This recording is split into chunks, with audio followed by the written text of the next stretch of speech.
Wildan Akbar. Assalamualaikum Ustaz. Waalaikumsalam warahmatullahi wabarakatuh. Anda dari mana? Saya dari Garut. Dari Garut. Baik. Semoga Anda dan keluarga mendapatkan rahmat dan ridha Allah Subhanahu wa taala, dan semoga percikan rahmat dan ridha itu diberikan juga kepada kita semuanya. Dipersilahkan. Ingin bertanya tentang tempat wudhu Pak Ustaz. Ya. Ya misalkan di rumah kan terkadang tempat wudhunya itu menyatu dengan toilet WC. Nah itu bagaimana, apakah Islam memandang tentang itu? Baik. Terima kasih Mas Wildan, dan pertanyaan ini barangkali juga mewakili pertanyaan dari saudara-saudari kita yang lain terkait dengan hal yang dimaksudkan. Idealnya memang tempat wudhu itu berpisah dengan toilet. Mengapa? Karena di dalam tempat wudhu itu kita juga menyertakan berbagai macam kalimat-kalimat thayyibah yang mengiringi proses wudhu, baik sebelum ataupun setelah wudhu itu dilangsungkan. Bukankah kita saat berwudhu kan mengucapkan Bismillahirrahmanirrahim, kan? Sebagai mula kita mengerjakan segala kebaikan dengan dasar yang Nabi sabdakan, kullu amrin tibalin la yubda'u fihi Bismillahirrahmanirrahim fahuwa abtar. Dan itu juga sebagai ekspresi ungkapan gambaran atas niat yang kita tujukan dari wudhu itu, kita arahkan untuk mendapatkan ridha Allah Subhanahu wa taala. Kemudian juga di akhir wudhu kita juga kan berdoa, dengan mengucapkan syahadatain, syahadu an la ilaha illallah, syahadu anna muhammadar rasulullah. Kemudian kita mengatakan Allahumma ja'alni minat tawwabin wa ja'alni minal mutatahhirin. Kalau kita mau kemudian tambahkan juga dengan doa wa ja'alni min ibadikas salihin.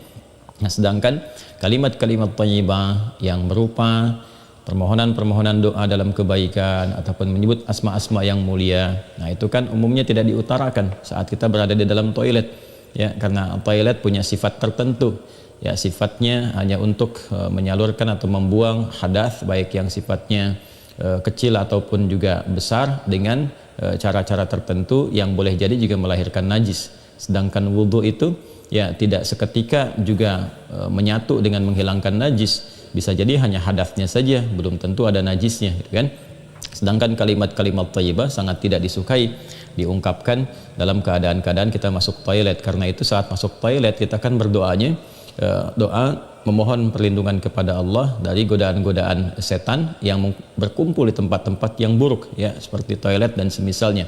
Allahumma inni a'udzubika minal khubuthi wal khaba'ith. Nah, kemudian ketika kita keluar, kita kan beristighfar tuh. Ghufranak, Ghufranak, mohon ampunanmu ya Allah.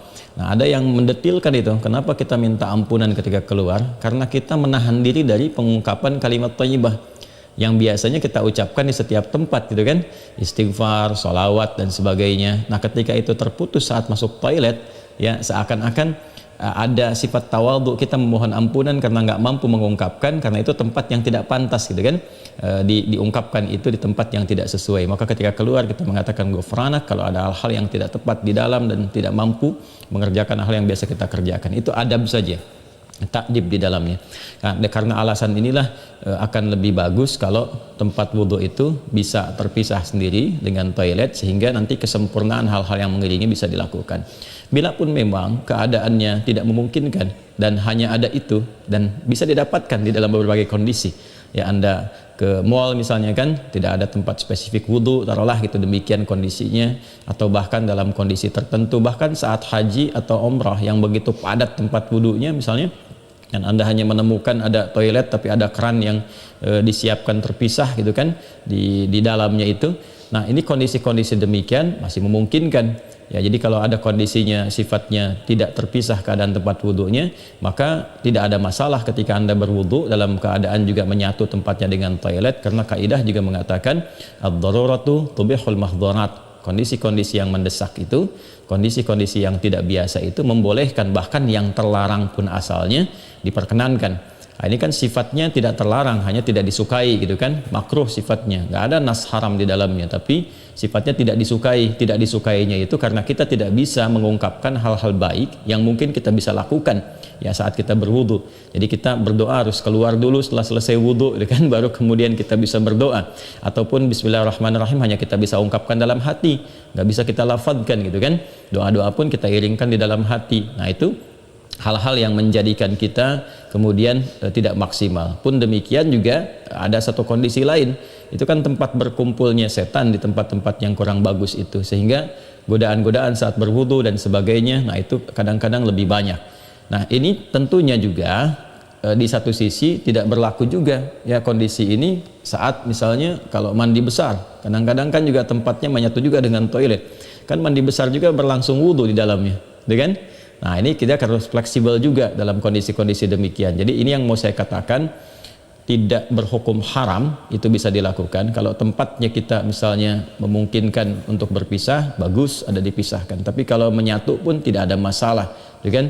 Tidak ada masalah sepanjang dalam keadaan-keadaan darurat tertentu dan tidak berhukum haram. Ya, apa dalilnya? Yang tadi saya sampaikan. Ya, tidak ada nas spesifik mengharamkannya, dan kadang-kadang kita mandi besar juga ya, al-ghuslu dari janabah dan semacamnya juga berlangsung, dan dalam mandi besar juga ada wudu. Namun barangkali kesempurnaan itu tidak bisa kita iringkan dengan kalimat-kalimat thayyibah yang diungkapkan, hanya dalam hati kita lakukan. Jadi kalau tidak ada tempat lain dan menjadikan Anda berwudu misalnya menyatu dengan toilet, di dalamnya ada toilet, maka kalimat-kalimat thayyibah itu cukup dalam hati, tidak perlu diungkapkan di lisan, kan? Dan sempurnakan wudu Anda, lalu ketika keluar Anda berdoa sebagai penutup bagian dari wudunya. Demikian kiranya bisa disampaikan. Wallahu taala a'lam bissawab. Dan sebelum saya menutup, ada sesuatu yang sangat menarik ketika Ibnu Abbas radhiyallahu taala anhuma menyampaikan kisah Nabi sallallahu alaihi wasallam ya, saat beliau berada di kediamannya Sayyidah Maimunah radhiyallahu taala anha, dan malamnya kemudian bangun ya, bangkit dari tidurnya, duduk dulu menghilangkan bekas ngantuk. Nah ini ditemukan di Sunan Abu Daud nomor hadis 1367. Thumma dhahaba ila syanin mu'allaqah, kemudian beliau pergi ke tempat tertutup. Nah syanin mu'allaqah ini enggak disebutkan tempat tertutupnya, apakah dia sifatnya mirhad, ya kan? Apakah tempatnya toilet yang menyatu kamar mandi, ataukah dia tempat wudhu, kan? Midha misalnya, ataukah dia tempat wudhu. Nah ini yang tidak disebutkan, keadaannya tempat tertutup saja. Ini memberikan kesan bahwa bisa jadi kalau itu yang dimaksudkan adalah tempat yang tertutup, itu toilet dan semacamnya, jelas ya dilakukan dalam bentuk tertutup sehingga tidak tampak aurat dan sebagainya, itu fikih yang lain. Tapi kaitan dengan wudhu juga itu cukup menarik juga. Hendaknya kalau kita pun membuat tempat wudhu di satu tempat ya, dimungkinkan ada penutupnya, karena boleh jadi tempat-tempat yang digunakan untuk oleh laki-laki ataupun perempuan yang menyatu, ya, menyatu itu yang dimaksudkan dimanfaatkannya. Ya boleh jadi ada perempuan juga yang masuk ke situ, kan di satu tempat tuh nggak ada kekhususan gitu ya. Nah, tapi tempat-tempat lain sekarang sudah lebih bagus, ini untuk laki-laki, ini untuk perempuan, tuh nggak ada masalah. Tapi kalau tempat yang digunakan untuk menyatu, dia hendaknya ada penutup sehingga nggak semua orang bisa mengakses ke dalamnya dengan batas-batas tertentu. Apa kaitannya, korelasinya dengan pertanyaan Anda? Syanin mu'allaqah di sana nggak disebutkan ya, apakah itu tempat wudhu atau menyatu dengan toilet, tapi babnya ketika keluar dari situ Nabi sudah berwudhu. Ya, sedangkan keterangan-keterangan tentang seputar wudhu Nabi dan bangkit di malam hari itu disertakan juga dengan janabat. Artinya apa? Di kondisi-kondisi tertentu kan mandi, ya kan? Dalam mandi itu kemudian ada proses wudhu dan sebagainya. Ini menunjukkan kesan bahwa dalam mandi itu kan ada, selain hadas juga ada sifat-sifat lain yang dibersihkan, ya kan?